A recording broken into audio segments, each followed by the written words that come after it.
Hello friends, আমি সঙ্গীতা। আমি নিয়ে এসেছি আবার একটা নতুন ব্লগ। পিতৃপক্ষর শেষ, মাতৃপক্ষ বা মায়ের বন্দনা শুরু। আমি যখন ছোট ছিলাম আর এই মানে আমাদের ওখানে বাসাতে অনেকগুলো বারোয়ারি পুজো এবং বাড়ি পুজো হতো, কিন্তু তখন আমার খুঁটি পুজো দেখার খুব একটা সুযোগ হয়নি, খুব একটা কেন, একদমই সুযোগ হয়নি। আর যখন এই করলবাগে বিয়ে করে এলাম তারপরেও খুঁটি পুজো দেখার আমার সুযোগ হয়নি। যখন মাতৃ মন্দিরের সঙ্গে আমি যুক্ত হলাম তখন আমি এই খুঁটি পুজো দেখার সুযোগ পেলাম। আমার কর্তার দেখার সুযোগ হয়েছে, কেননা ওরা কলেজ স্কোয়ারের ক্লাবের সদস্য। কলেজ স্কোয়ারে প্রায় মাসখানেক আগে খুঁটি পুজো শুরু হয়ে যায়, তারপর প্যান্ডেল চলে, লাইটিং চলে তৈরি। কিন্তু আমার জীবনে এই সুযোগ এই মাতৃমন্দির থেকেই হয়েছে। একটা উত্তেজনা ছিল যে কি হয়, কিভাবে পুজোটা হয়, কি করতে হয়। তো এই গত বছরেরই একটা অংশ, তো সেইখানে দেখার সুযোগ হয়েছিল প্রথম। এই ঠাকুর মশাই মন্ত্র উচ্চারণ করছেন, এরপর নারকেল ভাঙা হবে। ওং বঙ্গে তস্मै নমঃ অর্ঘায় নমো নমঃ। বঙ্গে তস্मै নমঃ অর্ঘায় নমো নমঃ। দেবায় শ্রী বিষ্ণবে নমো সম্প্রদানায় নমঃ। ওং সূর্যায় নমো নমঃ। ওং নমঃ ব্রহ্মণ। মাতৃবন্দনার সাথে সাথেই শুরু হয়ে গেল এই দুর্গাপুজোর আবাহন। সারা রাত্রি জেগে প্যান্ডেল তৈরি, তারপর মায়ের মূর্তি আনা, একটা টেনশন, চাপা টেনশন, কতক্ষণে এই প্যান্ডেলটাকে সম্পূর্ণ করা হবে।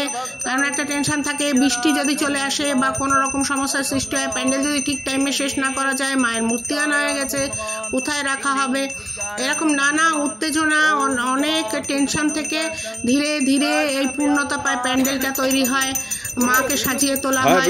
এই যে এখানে নারকেল নিয়ে এবার নারকেল ফাটানো হবে। অগ্রণীর খুঁটি পুজোর ভিডিও, নারকেল পড়া হচ্ছে।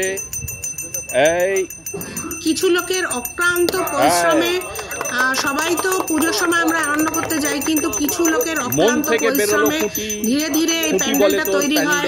আর যখন এই অপরিষ্কার অপরিচ্ছন্ন জায়গাটাকে পরিষ্কার করে প্যান্ডেল শুরু করা হয়, তখন নানারকম উপদ্রব থাকে, রোদ্দুর, যেরকম নানারকম একটা সময় ছিল ডেঙ্গুর সময়ও এরকমভাবে প্যান্ডেলে পড়ে থেকে প্যান্ডেল করতে হয়েছে, ডিমের ট্রে পুড়িয়ে, নানা রকম সমস্যা থাকে। যারা এই প্যান্ডেলের কাজে যুক্ত তারাই জানেন যে কতটা মানে একগ্রতার সঙ্গে এবং প্রকৃতির সঙ্গে লড়াই করে এই প্যান্ডেলটাকে তৈরি করা হয় আমাদের মতন কিছু লোকরা, যাদের আনন্দ দেবার জন্য।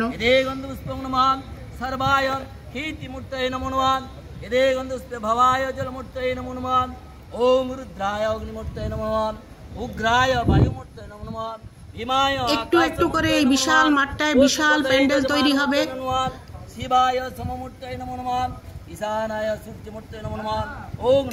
তারপর 4 দিন এই মা আসবে এটাই ভালো লাগে।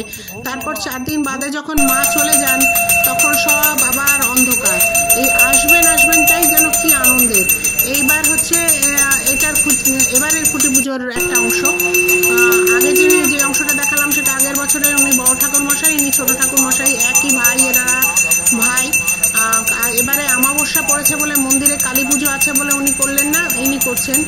তো কিন্তু সেই একাগ্রতা বা সেই চাপা টেনশন কোনোটারই কমই নেই, সব কিছুই সেই আগের মতন। এই যে ধীরে ধীরে প্যান্ডেলটা পরিণতি পাচ্ছে, আর এই মা